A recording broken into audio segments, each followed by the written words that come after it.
Hello' everyone, মই আজি এনেকুৱা এটা জেগাত গ'লোঁ বা কিবা এই হেৰিৰ দৰে কি কয় ইণ্ডোনেছিয়াৰ দৰে পৰিৱেশ, কি গাঁৱলীয়া পৰিৱেশ আৰু ওচৰেদি বৰষুণৰ পানী এনেকৈ নিজৰাৰ দৰে যায়। এইটো এটা কালভাৰ আৰু কালভাৰত সৰু এটা ছোৱালী গা ধুই আছে কি ধুনীয়াকৈ। পানীৰ কি সোঁত, বাপৰে বাপ। জেগাখিনি এনেকুৱা ধুনীয়া নেচাৰেল এটা পৰিৱেশ, এনেকুৱা ধুনীয়া লাগছি। এই বাচ্চাটো কি চাবাত মাৰি গা ধুই আছে, বাহ চাই ভাল লাগছি। আৰু পানীত জাপ দিয়া লাগছিল মোৰে। পানী কি স্পীড পানী বাপৰে। তাৰপৰা অলপ পৰিৱেশটো চালোঁ, ভাল লাগছি, কি ঠাণ্ডা বতৰ।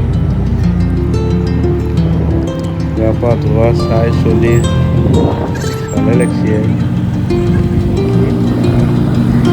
গা ধুই আছে, আমেজ লৈ আছে, ঠাণ্ডা বতৰ নিজৰ পিছফালে একদম গাঁৱৰ ৰাস্তাৰ অৱস্থাই নাই। গাঁৱৰ ৰাস্তাটো দি আহি পৰিৱেশটো চালোঁ। আগতে কি ধান খেতিও আছে, ৰাস্তা কিন্তু একদম বেয়া ৰাস্তা। এই চব মাইকী মানুহ কাপোৰ ধুই আছে, কোনোবা ধান মেলি দি আছে।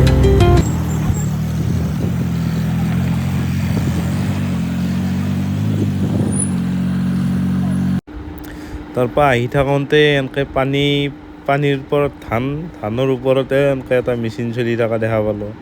মেচিনটোৰ বিষয়ে সোধাত বাপৰে, মেচিনটোৰ কাৰিকৰ্যই বেলেগ। 1 ঘণ্টাত বোলে সি 2-3 বিঘা 1 ঘণ্টাত ধান কাটি শেষ কৰি দিয়ে। আৰু ধান কটাৰো ছিষ্টেম, ধান কাটি নাৰা বেলেগ হৈ যায়, আৰু ধান যিখিনি থাকে সেইখিনি এই পিছফালে বাকচটোত ভৰ্তি হৈ থাকে।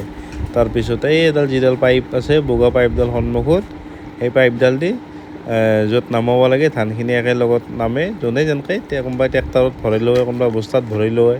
কি ছিষ্টেম বাপৰে বাপ হয় দে।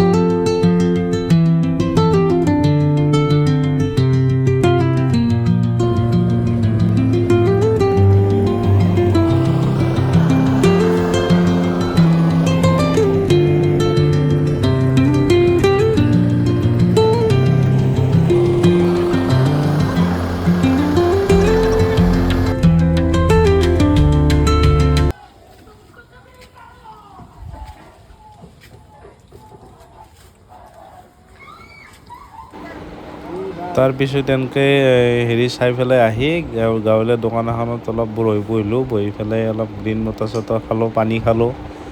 তাৰপিছত এনেতেই গাঁৱলীয়া এটা বেপাৰী আহিল, নিজৰ ঘৰৰ জিকা আৰু ভোল লৈ আহিছে। তাক সুধিলোঁ, দাম দৰালোঁ। 40 টকা কৈছিল প্ৰথমতে, তাৰপিছত 30 টকা কেজি দাম দৰ কৰি পেলাই মই ল'লোঁ জিকা 2 কেজি, ভোল 2 কেজি, মোৰ লগৰ ল'ৰাকেইটাও ল'লা। এনেকৈ 2 কেজি লৈ আমি ৰাওনা হৈছোঁ।